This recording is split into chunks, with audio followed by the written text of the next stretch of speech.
मित्रांनो, आज रानात काम करताना दिसला आम्हाला काळा मोठा साप. नमस्कार, मी तुमचा प्रमोद. सकाळची सुरुवात केली मोटर चालू करण्यापासून. आता मोटर चालू करायची म्हणल्यावर खोऱ्या आणाय गेलो पहिल्यांदा. आलो आता दुसऱ्या रानात, तर चारीकडून मोठा ऊस होता. आता वाटलं चावतंय काहीतरी, तरी सुद्धा भीत भीत दारं बांधली आणि सोडलं 2-4 ह्याच्यावर पाणी. चला म्हणलं घरी. घरी आल्यावर लावलं आपल्याला दुसरंच काम. जावा म्हणली हिरीव मोटरात. आलो मग चालत पळत हिरीव. मित्रांनो, ही आहे आपली हिर.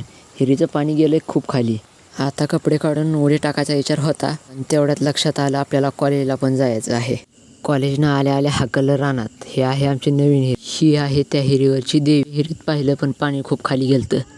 त्या हिरीवची केली मोटर लवकरच चालू.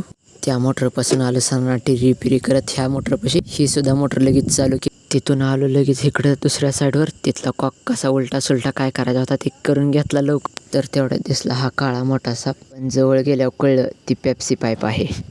मग तिथनं लगेच निघालो गाडी घेऊन गावाच्या दिशेकडे. कार चालवाय दिली आता हेवी ड्रायव्हरच्या हातात गाडी. आता म्हणले हे उतारानं पाडतंय कुठं तर, पण काय नाही, दाबाने उतरवली वाघानं गाडी खाली. चाललो गावाच्या दिशेने. तर गावात गेलतो स्टिंग आणि स्प्राईट आणाय. स्प्राईट आणि स्टिंग घेतली आणि चाललो घराकडे. हेवी ड्रायव्हरला सोडलं घरी आणि इकडं आलो तर आपलं मशीन नन टिपर चालू होतं इथं. घरी आल्यावर सांगितलं स्टिंगचा जोर लावाय. हा कलर रानात टी खोलाय.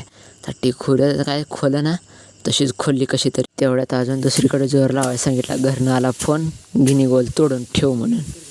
कारण घेतलं 2 पेंड्या गिनीगोल तोडून. मोबाईलच्या नादानं काहीच कळना. तोपर्यंत रानात आलं पाणी. सोडलं. तर आजच्यासाठी एवढं. राम राम.